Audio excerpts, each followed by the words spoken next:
3 siglos antes del nacimiento de Martín Lutero, un reformador muy peculiar apareció repentinamente en la ciudad de Lyon, en el sureste de Francia. Sus protestas contra las doctrinas y prácticas de la Iglesia de Roma fueron un anticipo profético del terremoto espiritual que se avecinaba, la Reforma Protestante. Bienvenidos a este resumen de la vida de Pedro Ubaldo. Se desconocen muchos detalles sobre Pedro Ubaldo, incluido su nombre. No se sabe si Pedro fue su verdadero nombre, ya que no aparece en ningún documento hasta 150 años después de su muerte. Su apellido probablemente fue algo así como Valdés o Vaudés. Baldo fue solamente la adaptación italiana de su apellido. Tampoco sabemos el año en que nació, ni tampoco el año exacto en que murió. Los historiadores no están de acuerdo sobre si murió entre 1205 y 1207 o entre 1215 y 1218. Un rico gobernante se arrepiente.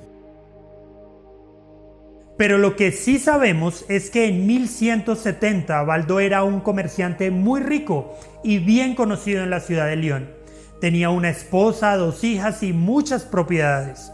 Pero algo sucedió. Algunos dicen que presenció la muerte repentina de un amigo. Otros dicen que escuchó una canción espiritual de un juglar itinerante. Lo cierto es que Baldo se sintió profundamente preocupado por su estado espiritual. Esto lo condujo a una crisis por saber cómo podría salvarse. Su primera decisión fue empezar a leer la Biblia, pero como solo existía la Vulgata Latina en ese momento y su conocimiento de latín era precario, contrató a 2 eruditos para que la tradujeran a su idioma y así poder estudiar el texto sagrado él mismo. Luego buscó el consejo espiritual de un sacerdote, quien le enseñó la historia del joven rico en los evangelios y citó a Jesús. Aún te falta una cosa: vende todo lo que tienes y dalo a los pobres, y tendrás tesoro en el cielo, y ven, sígueme. Las palabras de Jesús en el evangelio traspasaron el corazón de Baldo. Al igual que el joven rico, Baldo se dio cuenta en ese instante de que había estado sirviendo al dinero, no a Dios. Pero a diferencia del joven rico que se alejó de Jesús, Baldo se arrepintió e hizo exactamente lo que Jesús dijo. Entregó todo lo que tenía a los pobres. Después de hacer las provisiones adecuadas para su esposa e hijas, Baldo decidió vivir una vida alejada de las riquezas e invirtió todo su dinero en la labor evangelística, viviendo en completa dependencia de Dios. Nace un movimiento.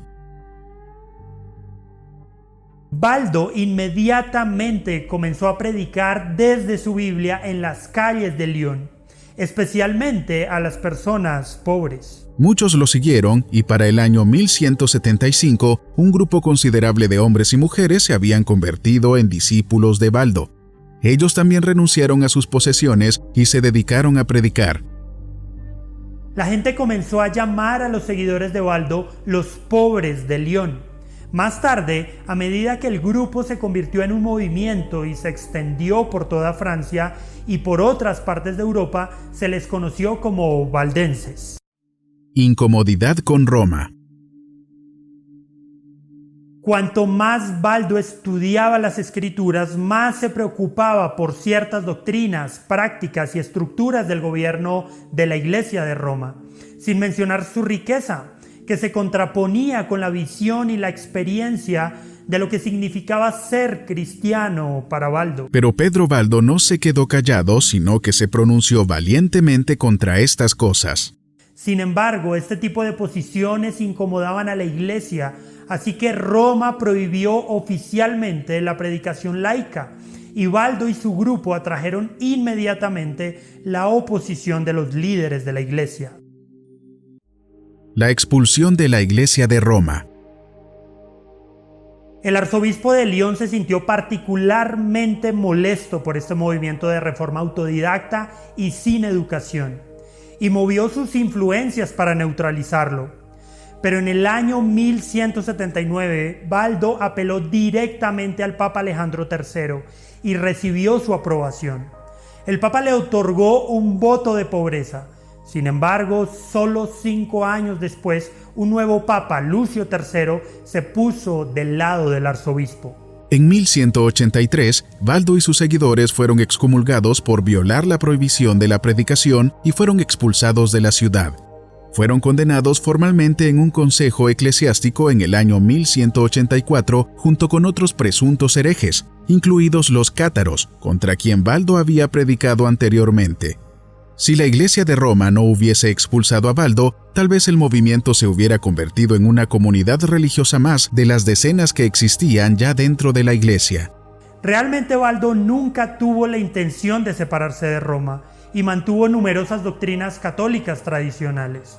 Pero después de la excomunión y continuando más allá de la muerte de Baldo, hacia el año 1205, las convicciones separatistas de los valdenses aumentaron y se solidificaron. Algunas doctrinas clave de los valdenses fueron: rechazaron todos los reclamos de autoridad, además de las Escrituras. Rechazaron a todos los mediadores entre Dios y el hombre, excepto a Cristo Jesús.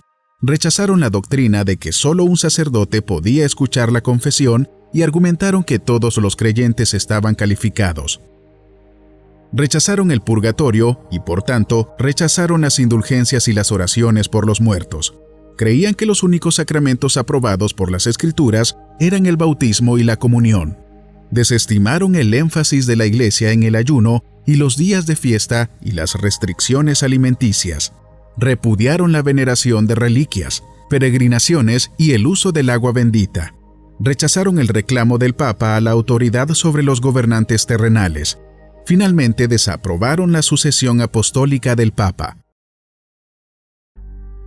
La prerreforma se une a la Reforma. A pesar de la excomunión y la muerte de Baldo, el movimiento valdense siguió creciendo durante bastante tiempo. La severa persecución a los valdenses en el siglo XIII los obligó a desplazarse constantemente y a enseñar en secreto. Pero a pesar de la persecución, el movimiento se extendió al norte de Italia y a regiones de España, Austria, Alemania, Hungría y Polonia. Pero el hostigamiento de la Iglesia romana también continuó y creció en gravedad, hasta que en el siglo XV las filas valdenses se habían reducido a pequeñas y secretas comunidades en los valles alpinos de Francia e Italia. Pero cuando la Reforma protestante irrumpió en la escena del siglo XVI, la mayoría de los valdenses se convirtieron en protestantes. Los valdenses aceptaron las formas de culto y la eclesiología de la Iglesia de Ginebra y se organizaron como iglesia. La Iglesia Evangélica Valdense se adhirió a la teología calvinista y se convirtió en la filial italiana de las iglesias reformadas. Hoy existen congregaciones valdenses principalmente en Italia, Suiza, Uruguay y Argentina. Pedro Baldo fue un protoprotestante, aunque nunca lo supo. Fue un mercader convertido en profeta que simplemente creyó en la palabra de Dios con todo su corazón, lo que demostró con toda su vida, y al tomar la palabra de Dios y predicarla en un tiempo en el que a muy pocos les importaba hacerlo, Baldo agitó las aguas de la renovación y el deseo de regresar a las Escrituras. ¿Y tú qué piensas? ¿Crees que la renuncia a los bienes materiales es sinónimo de un verdadero cristianismo? ¿De qué forma podemos encender la pasión dentro de nuestras iglesias por las Escrituras y por el evangelismo? Causó un gran impacto en la iglesia. 43 años después de su muerte, los funcionarios desenterraron su cuerpo, quemaron sus restos y arrojaron las cenizas al río Swift. Aún así, no pudieron deshacerse de él. Sus enseñanzas, aunque suprimidas, continuaron extendiéndose. Bienvenidos a este resumen de la vida de John Wycliffe. John Wycliffe nació en 1330 en Yorkshire, al interior de Inglaterra, en una granja de ovejas a 200 millas de Londres. Ingresó a la Universidad de Oxford en 1346, pero debido a la peste negra no pudo obtener su doctorado hasta 1372.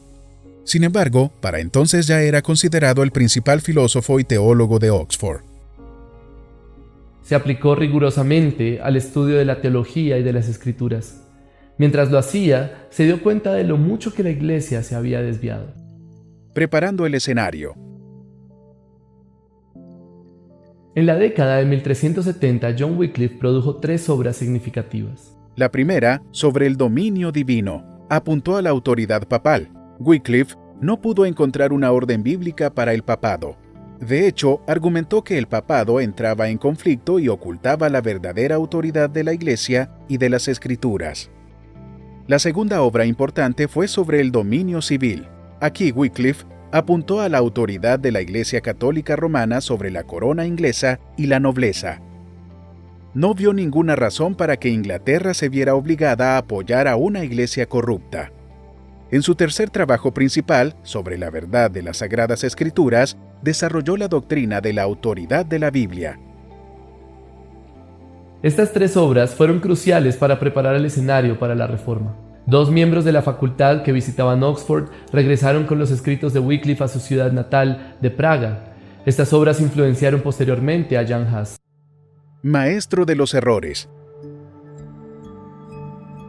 En 1374, Wycliffe se convirtió en rector de la parroquia en Lutherworth. Mientras tanto, Roma había exigido apoyo financiero de Inglaterra, mientras luchaba por recaudar dinero para resistir un posible ataque francés. Wycliffe aconsejó a su señor local, John de Gaunt, que le dijera al parlamento que no cumpliera. Argumentó que la iglesia ya era demasiado rica y que Cristo llamó a sus discípulos a la pobreza, no a la riqueza. Tales opiniones y sus escritos hicieron que Wycliffe se metiera en problemas y fuera llevado a Londres para responder a los cargos de herejía. La audiencia apenas había comenzado cuando la controversia se avivó en el recinto. Pronto estallaron en una discusión abierta que terminó con la reunión. 3 meses después, el Papa Gregorio XI emitió 5 toros, o edictos de la Iglesia, contra Wycliffe, en los cuales fue acusado de 18 cargos y fue llamado Maestro de los Errores. En una audiencia posterior ante el arzobispo en el Palacio de Lambeth, Wycliffe respondió: «Estoy listo para defender mis convicciones hasta la muerte. He seguido las Sagradas Escrituras». Continuó diciendo que el Papa y la Iglesia estaban en segundo lugar en autoridad a las Escrituras. Esto no le cayó bien a Roma, pero debido a la popularidad de Wycliffe en Inglaterra y a una posterior división en el papado, hoy conocido como el Gran Cisma de 1378, cuando se eligieron 2 papas rivales, Wycliffe fue puesto bajo arresto domiciliario y dejó de pastorear. Caminando con valentía. Pero Wycliffe no se detuvo y siguió profundizando su estudio de las Escrituras y habló más sobre sus conflictos con la enseñanza oficial de la Iglesia. Escribió contra la doctrina de la transubstanciación, desafió las indulgencias. Para mí es evidente que nuestros prelados, al conceder indulgencias, comúnmente blasfeman la sabiduría de Dios. Repudió el confesionario. La confesión privada no fue ordenada por Cristo y no fue utilizada por los apóstoles. Reiteró la enseñanza bíblica sobre la fe. Confíe totalmente en Cristo. Confíe por completo en sus sufrimientos. Ten cuidado de buscar ser justificado de otra manera que no sea por su justicia. La traducción. Sobre la verdad de la Sagrada Escritura, Wycliffe pidió que la Biblia fuera traducida al inglés. Según la ley católica romana, traducir la Biblia a un lenguaje vulgar y común era una herejía castigable con la muerte. Creyendo que cada cristiano debería tener acceso a las Escrituras, ya que solo las traducciones en latín estaban disponibles en ese momento, comenzó a traducir la Biblia al inglés con la ayuda de su amigo John Purvey. La Iglesia se opuso amargamente a ella. Con esta traducción, las Escrituras se han vuelto vulgares y están más disponibles e incluso para las mujeres que pueden leer que para los eruditos, que tienen una gran inteligencia. Así que la perla del Evangelio está esparcida y es pisoteada por los cerdos. Wycliffe respondió: Los ingleses aprenden mejor la ley de Cristo en inglés. Moisés escuchó la ley de Dios en su propia lengua. También lo hicieron los apóstoles de Cristo. Pero no solo era necesario traducir la Biblia, también tuvo que ser copiada y distribuida. Este proyecto se emprendió antes de la invención de la imprenta, inventada en 1440, por lo que las copias tenían que hacerse cuidadosamente a mano. A pesar de los desafíos, cientos de Biblias fueron producidas y distribuidas por el ejército de pastores de Wycliffe, quienes predicaron en toda Inglaterra. Los seguidores de Wycliffe llegaron a llamarse Lollardos. Firme hasta el fin. Wycliffe permaneció convencido de la autoridad y la centralidad de las Escrituras y se dedicó al llamado de su vida, ayudar a los cristianos a estudiar la Biblia. John Wycliffe murió el 30 de diciembre de 1384, casi exactamente 100 años antes de que naciera Martín Lutero. Murió antes de que se completara la traducción y antes de que las autoridades pudieran condenarle por herejía. Su amigo Purvey es considerado responsable de la versión de la Biblia Wycliffe que tenemos hoy. En 1415, el Concilio de Constanza, que condenó a muerte a Jan Hus, declaró a Wycliffe un hereje. Sus huesos fueron exhumados y quemados y las cenizas fueron depositadas en el río Swift, cuyas aguas corrían hacia el río Avon. Como observó un cronista posterior, así, el arroyo llevó sus cenizas a Avon, Avon a Severn, Severn a los mares estrechos, y ellos al océano principal. Y así las cenizas de Wycliffe son el emblema de su doctrina que ahora está dispersa en todo el mundo. John Wycliffe ha sido llamado la estrella de la mañana de la Reforma. ¿y tú qué piensas?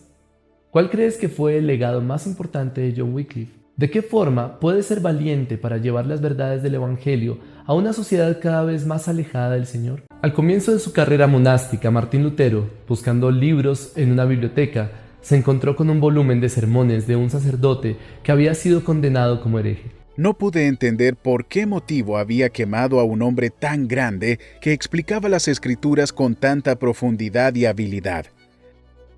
Este hombre se convertiría en un héroe para Lutero y muchos otros reformadores, ya que predicaba temas clave de la Reforma un siglo antes de que Lutero elaborara sus 95 tesis. Bienvenidos a este resumen de la vida de Jan Hus. Hus nació de padres campesinos en el sur de la actual República Checa.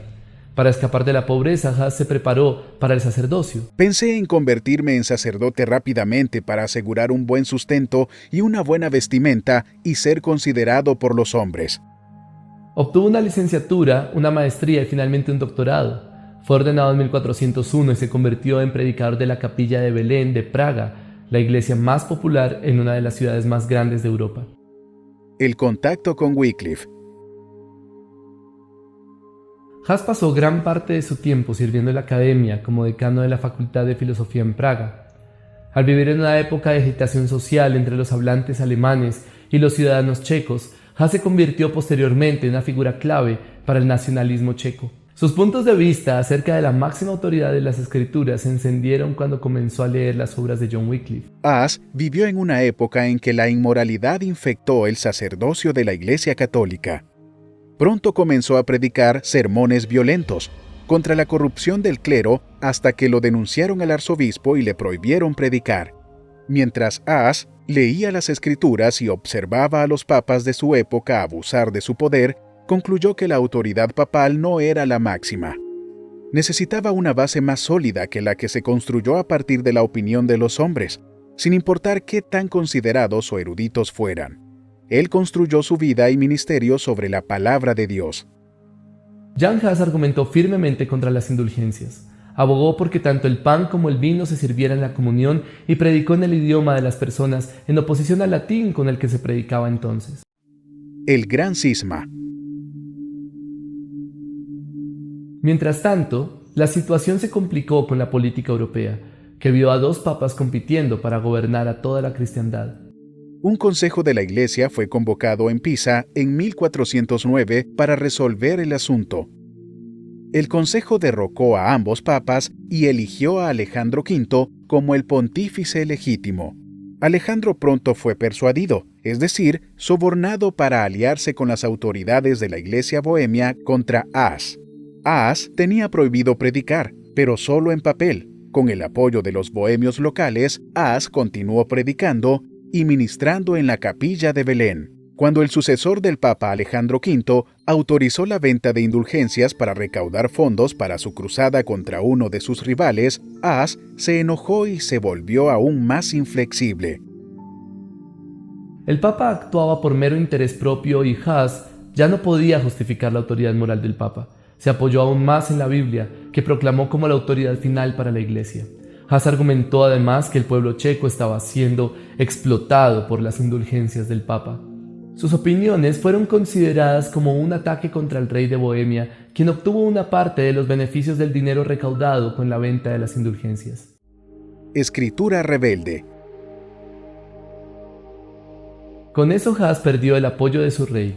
Su excomunión, que había sido abandonada tácitamente, ahora fue revivida y se impuso un interdicto a la ciudad de Praga, mediante el cual ningún ciudadano podía recibir la comunión ni ser sepultado en los terrenos de la iglesia mientras Hus continuara su ministerio.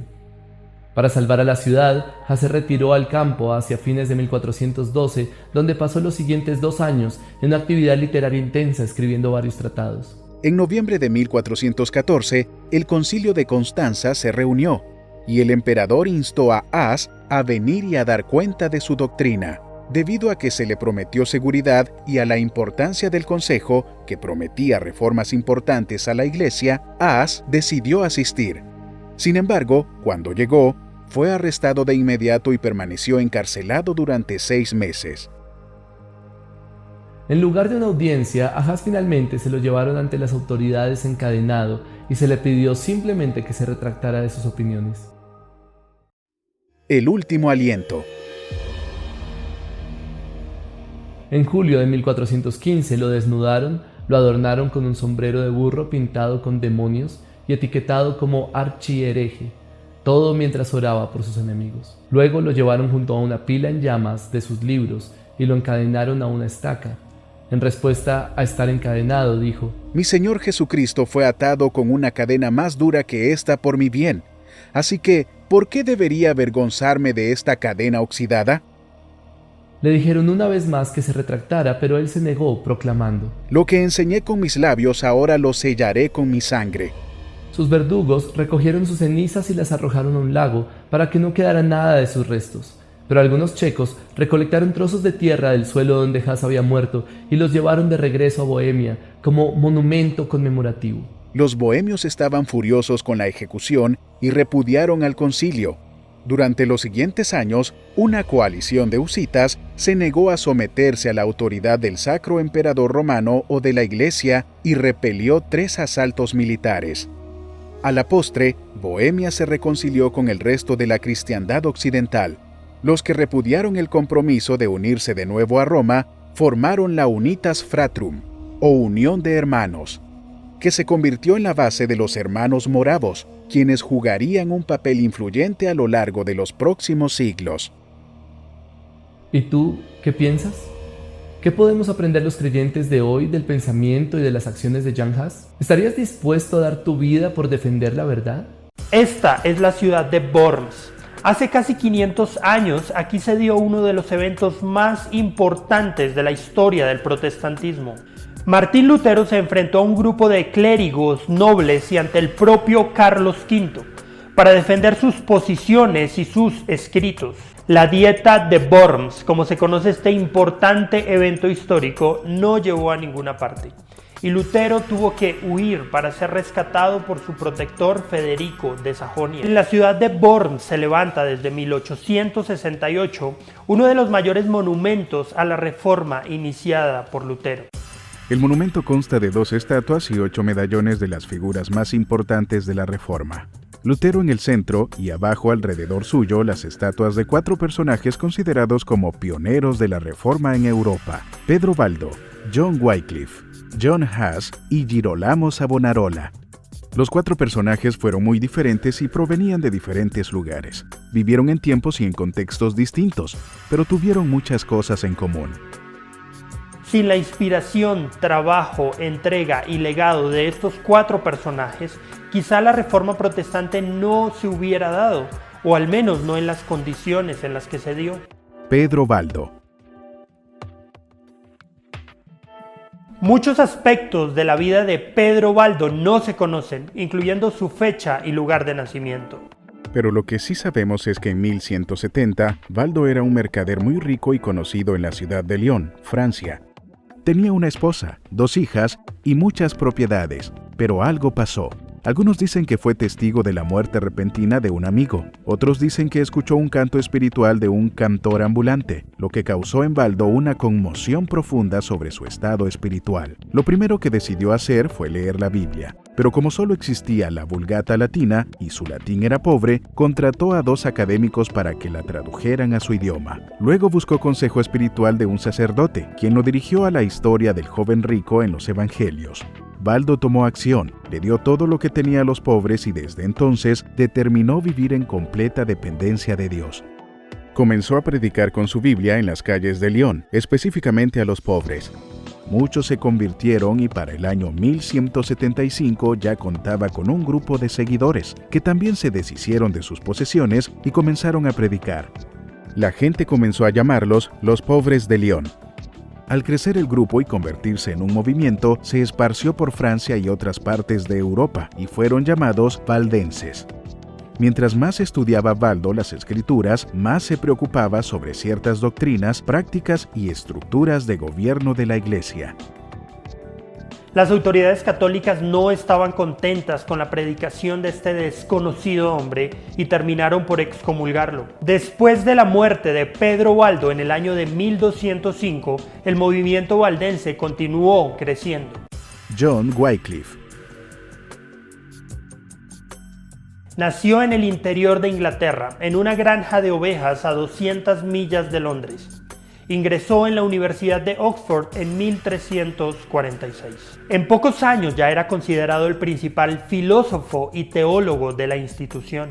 En 1374 se convirtió en rector parroquial de Luttenworth. Mientras tanto, Roma había exigido apoyo financiero de Inglaterra. Wycliffe aconsejó que no se le diera apoyo a la iglesia. Argumentó que la iglesia ya era demasiado rica y que Cristo llamó a sus discípulos a la pobreza, no a la riqueza. Tales opiniones metieron a Wycliffe en problemas y lo obligaron a responder por cargos de herejía. 3 meses después, el Papa emitió 5 edictos eclesiásticos contra Wycliffe, en los que fue acusado de 18 cargos y se le llamó maestro de los errores, pero Wycliffe estaba dispuesto a defender su punto de vista. Esto no le cayó bien a Roma, pero debido a problemas al interior de la iglesia y a la popularidad de Wycliffe en Inglaterra, el asunto no pasó a mayores. Wycliffe siguió estudiando las escrituras y escribió más acerca de sus conflictos con la enseñanza oficial de la iglesia. También empezó a traducir la Biblia al inglés. Murió en 1384 antes de que la traducción se completara y antes de que las autoridades pudieran condenarlo por herejía. 43 años después de su muerte, los oficiales ingleses desenterraron su cuerpo, quemaron sus restos y arrojaron las cenizas al río Swift. Aún así, no podían deshacerse de él. Las enseñanzas de Wycliffe, aunque suprimidas, continuaban extendiéndose. John Huss. Cerca del año 1369, John Huss nació en el reino de Bohemia. Nació en una familia pobre, entró en el sacerdocio, buscando prestigio y una mejor vida. Llegó a ser un reconocido predicador, pero pasó mucho de su tiempo sirviendo en la academia como decano de la Facultad de Filosofía de Praga. Prontamente empezó a predicar sermones violentos en contra de la iniquidad rampante del clero, lo que lo llevó a ser reportado al arzobispo. Mientras Huss leía las escrituras y veía a los papas de su época abusar de su poder, concluyó que la autoridad papal no era final. Él necesitaba un fundamento más firme que aquel construido sobre la paja de las opiniones de los hombres, sin importar cuán respetados fueran. Su entendimiento de la autoridad final de las escrituras fue encendido en la medida que él leía las obras condenadas de John Wycliffe. Él argumentó firmemente contra las indulgencias, abogó porque se sirviera tanto el pan como el vino en la comunión, y predicó en el lenguaje común en vez de latín. Su alianza a las enseñanzas de Wycliffe llevaron a su excomulgación, a ser juzgado como hereje y a ser condenado a la hoguera en 1415. Luego de su muerte, la región de Bohemia se escandalizó. Sus seguidores se rebelaron contra Roma en una protesta violenta que duraría más de una década. Girolamo Savonarola. Nació en una familia adinerada en Ferrara, Italia, en el año de 1452. Aunque sus padres querían que estudiara medicina, él tomó a los 23 años la decisión de unirse a la Orden Dominicana. Como joven fraile, profundizó en las obras de Tomás Aquino y en las Escrituras. Savonarola llegó a Florencia en 1490, ya reconocido por su gran conocimiento. Sin embargo, fue su predicación lo que lo llevó al centro de la reforma y política florentina. Frecuentemente, desde la Catedral de Florencia, Savonarola predicaba a miles en el idioma de las personas, no en latín usando poderosas imágenes y lenguaje sencillo de las Escrituras. Anunció la gracia salvadora de Cristo con potencia bíblica mientras ofrecía severas críticas a las prácticas inmorales de líderes políticos y eclesiásticos.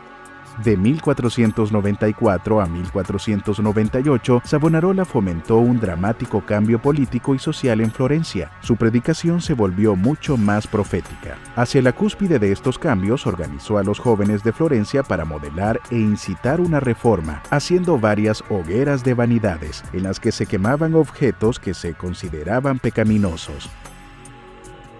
Finalmente Savonarola fue excomulgado por el Papa Alejandro VI, a quien tanto criticó. Fue juzgado y quemado en la hoguera en el año de 1498.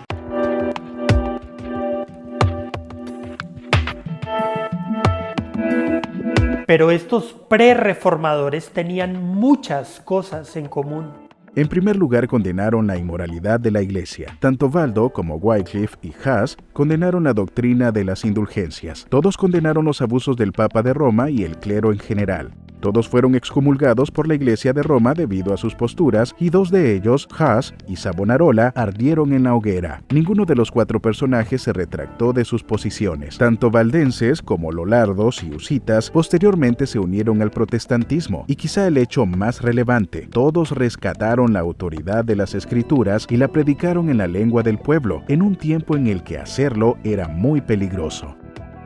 La influencia de estos personajes sobre Martín Lutero fue muy relevante. Wycliffe tuvo una influencia muy grande sobre Hus. Muchos consideran que Hus fue un seguidor de las ideas de Wycliffe. Aunque Lutero rechazó inicialmente las ideas de John Hus, finalmente dijo: todos somos husitas sin saberlo. Lutero admiró a Savonarola y encontró inspiración en su vida. Lutero siempre creyó que, al defender sus ideas, terminaría en la hoguera como Hus y Savonarola, pero Dios cambiaría la historia y Lutero vivió para ser el primer reformador. ¿Y tú qué piensas? ¿Crees que la reforma protestante hubiera sido posible sin la labor de estos cuatro hombres? ¿Crees que la reforma se hubiera podido evitar si la Iglesia Católica hubiera escuchado a estos personajes? El Concilio de Constanza de 1417, que quemó en la hoguera a John Hus, había suprimido el movimiento de reforma iniciado por John Wycliffe. Un siglo después, un monje y profesor de la Universidad de Wittenberg en Alemania, Martín Lutero, tomó la batuta de los reformadores. Así empezó la Reforma Protestante.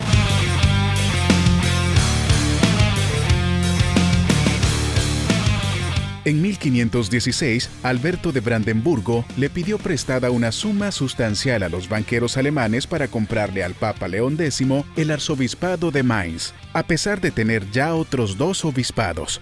Las dinastías poderosas tenían intereses creados para mantener a la Iglesia como un negocio familiar. El arzobispado de Mainz haría de Alberto el primado de Alemania, pero ocupar 3 obispados era irregular. Se necesitaba mucho dinero, pero Alberto sabía que el Papa lo necesitaba. El Papa autorizó a Alberto a vender indulgencias, que eran básicamente certificados de remisión de pecados con el objetivo de conseguir el dinero. La mitad del dinero iría al Papa para reconstruir la Catedral de San Pedro y el resto a Alberto para pagar el dinero del préstamo para sobornar al Papa. Pero un desconocido monje alemán llamado Martín Lutero había estado leyendo el Nuevo Testamento en griego y latín, recientemente traducido por Erasmo.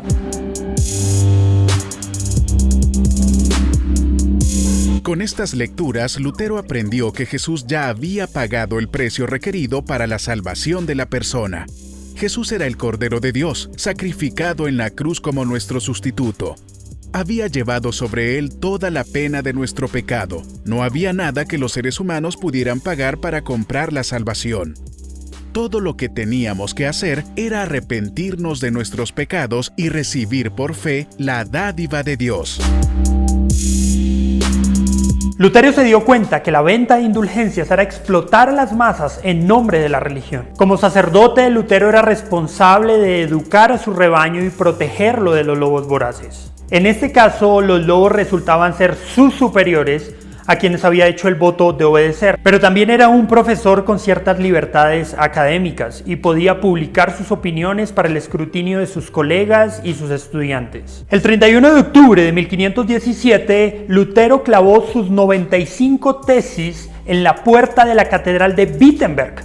Era una apelación al debate académico. Decía Lutero que la Iglesia estaba en un error y que la venta de indulgencias era una explotación corrupta a las masas pobres. Su desafío fue tan sensacional que de inmediato se empezaron a hacer muchas copias de las tesis de Lutero.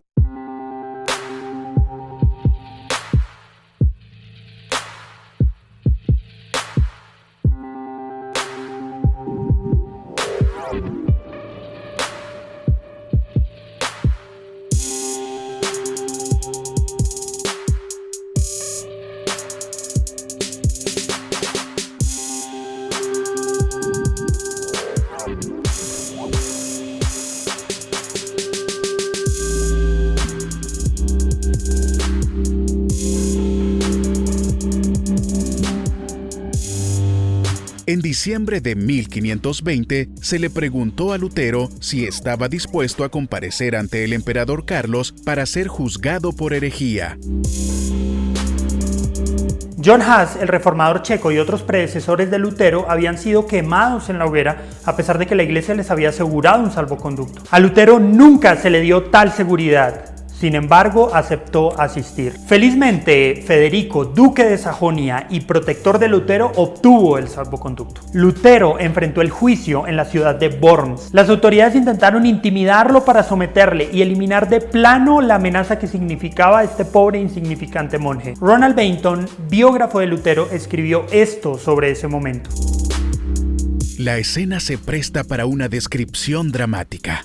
Allí estaba Carlos, heredero de una larga línea de soberanos católicos, de Maximiliano el Romántico, de Fernando el Católico, de Isabel la Ortodoxa, vástago de la casa de los Habsburgo, señor de Austria, Burgundia, los Países Bajos, España y Nápoles, sacro emperador romano, gobernando sobre un dominio más amplio que el de cualquiera, excepto el de Carlomagno, símbolo de las uniones medievales, encarnación de un linaje glorioso aunque en declive. Y allí estaba un monje sencillo, hijo de un minero, con nada que sostenerlo sino su propia fe en la palabra de Dios. Allí es donde se encontraron el pasado y el futuro. Algunos verían en este punto el principio de los tiempos modernos. Lo que le alumbraba a Lutero no era tanto que estaba en presencia de un emperador como este, sino que él y el emperador por igual estaban llamados a responder ante el Dios Todopoderoso. Lutero no estaba procurando ser un héroe. Estaba siendo obediente a su conciencia, de la cual afirmaba estaba sujeta a la palabra de Dios. Él no sabía que estaba inaugurando una nueva era, desatando un movimiento de grandes dimensiones. Así inició la Reforma Protestante, de la cual seguimos hablando 500 años después. La Reforma Protestante generó uno de los movimientos cristianos más grandes de la historia desde la aparición del cristianismo. Lutero hizo explotar una bomba que se venía cargando de explosivos durante varios siglos, ya que este monje alemán no fue el primero en denunciar las acciones y las conductas poco bíblicas de la iglesia institucional, pero el incendio que inició Lutero no permaneció cohesionado, debido a factores geográficos, políticos, sociales y económicos. Hoy se cree que se generaron al menos 4 grandes reformas protestantes antes de que se cumplieran 100 años de la publicación de las 95 tesis. Luteranos, calvinistas o reformados, anabaptistas y anglicanos fueron las 4 ramas más importantes de la Reforma. En un principio, estos movimientos echaron raíces en Europa, principalmente en el centro y norte del continente. En este video te contaremos cómo surgió cada uno y cómo estos movimientos crearon el mapa protestante que conocemos hoy y del que quizás es parte. Aunque no existe un consenso generalizado sobre la evolución histórica del protestantismo, esta versión puede ser la más popular. 1. Luteranismo. Es posible considerar que la iglesia luterana nació el 31 de octubre de 1517, pero la verdad es que fue fundada casi 10 años después de la publicación de las 95 tesis de Martín Lutero. El luteranismo influenció rápidamente en las altas esferas de la sociedad y gran parte de los principados alemanes adoptaron el luteranismo como su religión oficial. También la religión de Escandinavia y las regiones bálticas se convirtieron al luteranismo durante el siglo XVI. El luteranismo se ha mantenido muy cohesionado durante siglos, salvo algunos movimientos internos como el pietista en el siglo XVII y el avivamiento moravo en el siglo XVIII. 2. Calvinistas o reformados. Para comprender esta corriente protestante debemos estudiar a su primer personaje, Ulrico Zwinglio, un sacerdote católico que desarrolló su propia versión de la Reforma en la ciudad de Zúrich, en Suiza, paralelo al trabajo de Martín Lutero en Alemania. Y aunque Zwinglio se conoció personalmente con Martín Lutero, no pudieron ponerse de acuerdo en el tema de la Cena del Señor, lo que mantuvo a los dos movimientos separados. La Reforma se mantuvo independiente en Suiza, pero fue Juan Calvino quien le dio forma y consolidó su doctrina y teología. John Knox, influenciado por Calvino, llevó la Reforma a Escocia, su país de origen, e inició la Iglesia Presbiteriana. En el siglo XVI, el calvinismo se extendió por los Países Bajos y algunas regiones limítrofes de Alemania.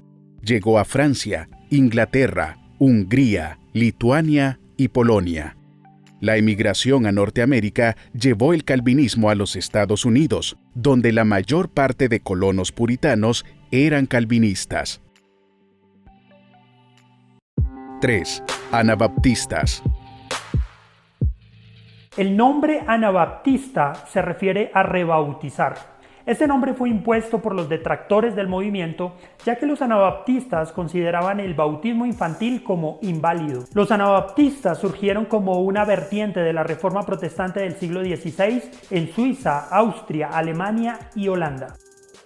Fueron pioneros en plantear la separación entre Iglesia y Estado. Recurrieron al pacifismo en medio de un entorno muy violento, incluso contra ellos mismos. También promovieron la hermandad, el trabajo y la vida en comunidad. Aunque existieron anabaptistas revolucionarios y extremistas, se impuso la versión pacifista, principalmente organizada por Nemo Simons, de quien la mayoría de los anabaptistas de hoy toman su nombre al llamarse a sí mismos menonitas. 4. Anglicanos.